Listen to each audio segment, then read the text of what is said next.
হাসছে গোপাল, হাসছে গোপাল। যুগের পরে যুগ কেটে যায়, মানুষ তাকে ভোলে না। যুগের পরে যুগ কেটে যায়, মানুষ তাকে ভোলে না। চলে না রে, চলে না রে, চলে না রে, চলে না, চলে না রে, চলে না রে, তাকে ছাড়া চলে না। কে সে? পরিচয় কি তার? হাসির রাজা, জ্ঞানের রাজা, রসিক রাজা গোপাল ভাঁড়। হাসির রাজা, জ্ঞানের রাজা, রসিক রাজা গোপাল ভাঁড়। হাসির রাজা, জ্ঞানের রাজা।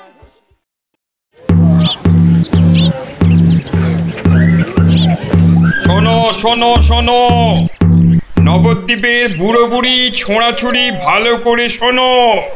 মহারাজ কৃষ্ণচন্দ্র আদেশ করেছেন, গায়ে গঞ্জে কারোর অসুখ বিসুখ করলে সঙ্গে সঙ্গে ওনার তৈরি চিকিৎসালয় নিয়ে যেতে হবে। দেরি করলে বিপদ হবে। ও ঘোচক মশাই, আমরা সব পাড়ায় পাড়ায় পাক খেয়ে বেড়াই, আমরাই তো সবাইকে বলবো। শোনো শোনো শোনো, নবদ্বীপের বুড়ো বুড়ি ছোঁড়াছুড়ি ভালো করে শোনো। সত্যি ভাই, আমাদের মহারাজের সব দিকে নজর। কত বড় রাজা, তবু একেবারে মাটির মানুষ। সত্যি পুটি, কত বড় রাজা কিন্তু কাউকে ভয় দেখায় না। শুনলাম নদিয়ার রেঁদাচোর ধরা পড়ার পর থেকে ওকে খালি কাতুকুতু দেওয়া হয়েছিল। লোকটা হাসতে হাসতে দম বন্ধ হওয়ার জো। আর আমাদের নেড়িমুদিকে ওজন কম দেওয়ার জন্য কি শাস্তি দিল ভাবো। কি শাস্তি গো চিমটি? 57টা বড় বড় বাতাসা খাওয়ালো। নো জল, নট কিচ্ছু। এসব তো আমাদের রাজা মশাইকেই মানায়। আসলে এসব গোপাল দাদুর বুদ্ধি। ঠিক বলেছিস। তা সে কি রে, সকাল বেলায় সবাই একেবারে বাড়িতে হাজির। হ্যাঁ, কি ব্যাপার ন্যাপলা? গোপাল দাদু, আজ সকালেই রাজামশাই ঢেড়াদার ঢেড়া পিটিয়েছে। কারোর অসুখ করলে সময় নষ্ট না করে চিকিৎসালয়ে নিয়ে যেতে হবে। এই জন্য সপ্তদ্বীপে অত বাচ্চা কদিনে মরে গেল। কি দুঃখ। ওই ঢেড়া দেবার বুদ্ধি তার মাথায় এলো গোপাল দাদু? নিশ্চয়ই তোমার। না রে বাপু না, আমি হলাম গিয়ে গোপাল ভাঁড়। এ বুদ্ধি আমার আসে নাকি বল? হ্যাঁ, তাহলে রাজামশাইয়ের বুদ্ধি? রাজা মশাইয়েরও না। তাহলে কার বুদ্ধি? এই হলো আমাদের রাজবৈদ্য মহাশয়ের, বুঝলি? কত বড় কবিরাজ তিনি, তার চিকিৎসার গুণে মৃত্যুও হেরে যায়। ভাগ্যিস ওর মতো লোককে ঠিক মতো রাজবৈদ্য নির্বাচন করা হয়েছিল। ইলেভেলের লোক তো আর কম আসেনি। কি করে নির্বাচন করা হলো গোপাল দাদু? সে এক ব্যাপার, বুঝলি? মস্ত ব্যাপার, শুনি নাকি? শুরু করো গোপাল দাদু।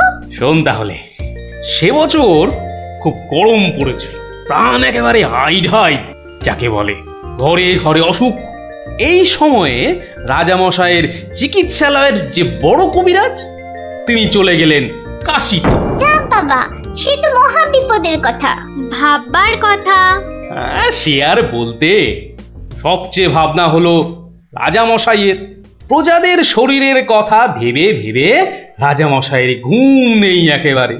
রাজসভায় পাইচারি করে বেড়াচ্ছেন, সভা পণ্ড।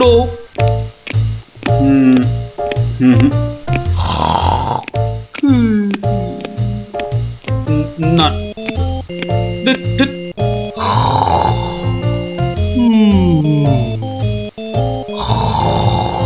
গোপাল, আগে মহারাজ, আপনার মুখ চোখ একেবারে শুকিয়ে গেছে মহারাজ। আপনার এত চিন্তা কিসের বলুন তো? হ্যাঁ, ওই সূর্যকে মেঘে ঢাকলে যেমন সব কিছু অন্ধকার, তেমনি আজ আমাদেরও সেই অবস্থা মহারাজ। তুমি তো ভারী পচা খেদা ভাঁড় হে গোপাল। রাজবৈদ্য কাশী গেছে, দেখেছো কি চিকিৎসার হাল? ভেবে ভেবে কেষ্টচন্দ্র জেগে সারা রাত, অসুখেতে লোকে কাত। চিকিৎসার একই অধঃপাত। দেখো কাণ্ড, এই কথা! তুমি একে এই কথা বলছো গোপাল? অশোক নামে কুমির এসেছে রাজ্যে, কেটে লম্বা খাল। আরে আপনি থামুন দেখি রাজকবি। দিন রাত্রি তো তেল দিচ্ছেন রাজামশাইকে। কিন্তু বিপদ তো এসে হাজির গোপাল। কবিরাজ পাওয়া শক্ত হবে না গোপাল, কিন্তু উপযুক্ত রাজবৈদ্য নির্বাচন করব কিভাবে? তার হাতেই তো সব ভার দিতে হবে। সে তো কম কথা নয়। সত্যি কি যে হবে! রাজবৈদ্য নেই ভাবলেই পেটটা কেমন গুড়ুগুড়ু করছে মহারাজ। বড় ভয়ঙ্কর ব্যাপার। কি করে ঠিক ঠিক রাজবৈদ্য নির্বাচন করব সেই চিন্তাই এখন করছি। রাজামশাই যদি অভয় দেন তাহলে সবচেয়ে গুণী রাজবৈদ্যকে আমি নির্বাচন করে দেব। তুমি ভাঁড় করবে রাজবৈদ্য নির্বাচন? রাজপণ্ডিত শুনুন শুনুন, কি বলে গোপাল শুনুন। কি অদ্ভুতং! বামুন হয়ে চাঁদ ধরতে চায়। বামুনং চন্দ্রং ধরিষ্যতি। অদ্ভুতং অদ্ভুতং। কালে কালে কতই হবে, পিঠে পুলির লেজ বেরোবে, বেড়ালের সিংহ যাবে, সিংহ মশাই ঘাস যে খাবে। শুনুন মহারাজ, শুনুন শুনুন, যদি আমি ঠিক ঠিক রাজবৈদ্য বেছে দিতে না পারি তাহলে আমার এক গালে চুন আর এক গালে কালি মাখিয়ে উল্টো গাধায় চড়িয়ে কৃষ্ণনগরে ঘোরাবেন, ঠিক আছে? বেশ বেশ, গোপালের কথায় আমরা রাজি। বলো গোপাল, এবার কি করতে হবে? মহারাজ ওই মন্ত্রী মশাইকে বলুন দেয়ালে দেয়ালে আপনার ঘোষণা সেঁটে দিতে। আগামী মঙ্গলবার মানে 7 দিন পরে আপনি এ রাজ্যে বৈদ্যদের ডাকুন, আমি ঠিক লোক বেছে দেব মহারাজ। বেশ, আগামী মঙ্গলবার 7 দিন পর। মন্ত্রী মহারাজ করো ঘোষণা, রাজবৈদ্য চাই। যে আজ্ঞে রাজামশাই। তারপর কি হলো গোপাল দাদু? কি হলো? কি আবার হবে? নবদ্বীপ জুড়ে দেয়ালে দেয়ালে সাঁটা হলো রাজবৈদ্য চাই। পরের মঙ্গলবার হই হই কাণ্ড, সবাই চায় রাজবৈদ্য হতে। ময়রা নাপিত নারকোল পাড়িয়ে তারাও সব ছুটলো রাজবৈদ্য হতে। একেবারে 3000 বৈদ্য, বুঝলি? 3000! মহারাজ কৃষ্ণচন্দ্র তো গুণী মানুষ, তিনি 3000 জনের থেকে 3 জনকে বেছে দিলেন।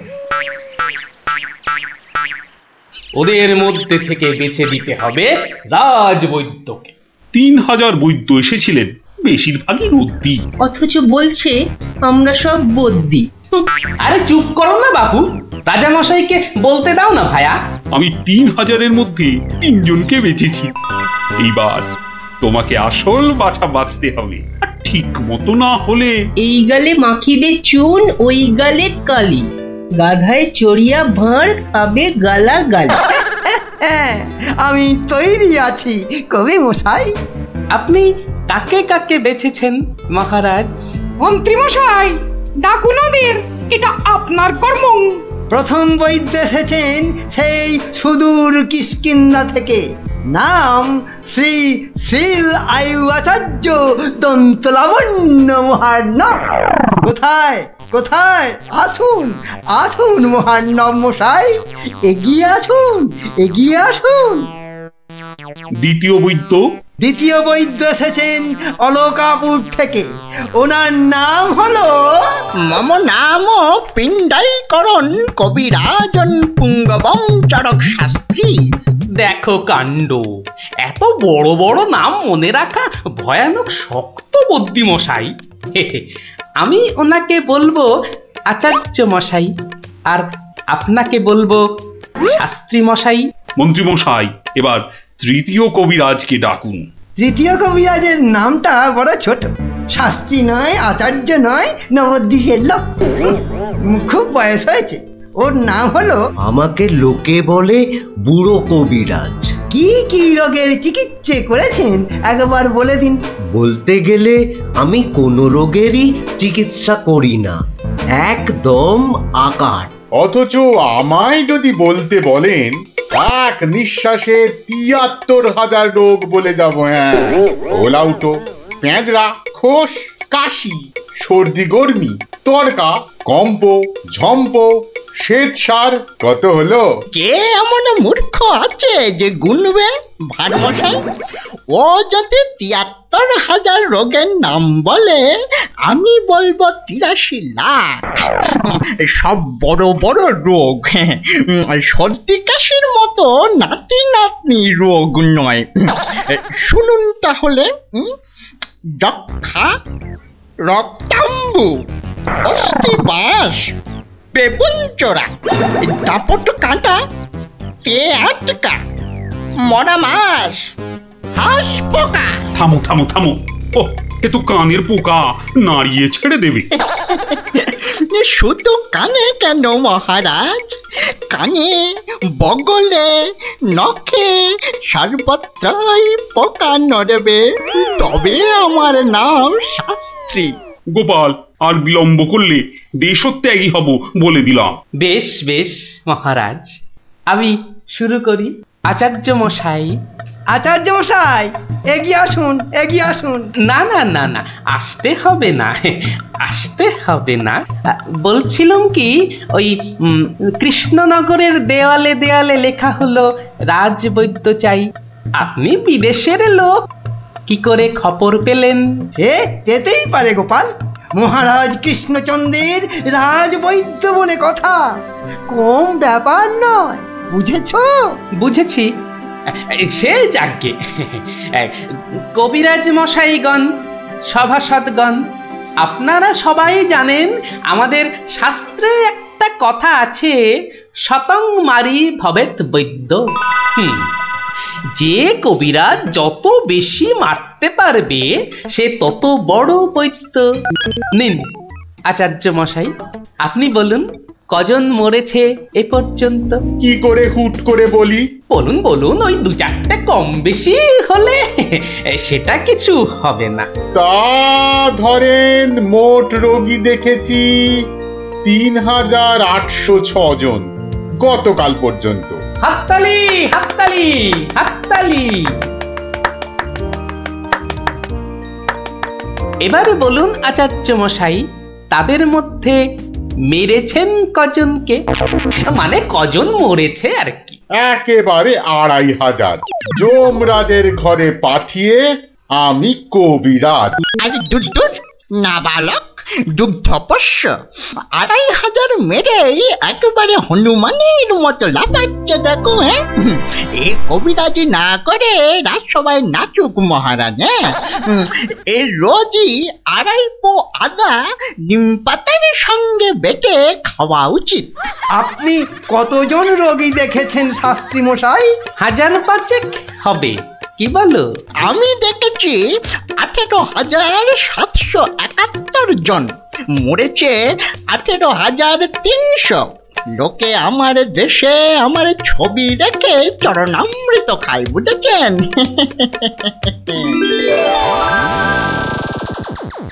বুঝলেন তো? একবার দুজন সৈনিক দৌড়াতে দৌড়াতে এসে থামলো, খবর এনেছে ওরা। তা আমি শক্তি বাড়াবার জন্য একটু শরবত দিলাম। ওরা খেলো? খেলো, ফুলে গেল, পটাং করে ফেটে মরে গেল।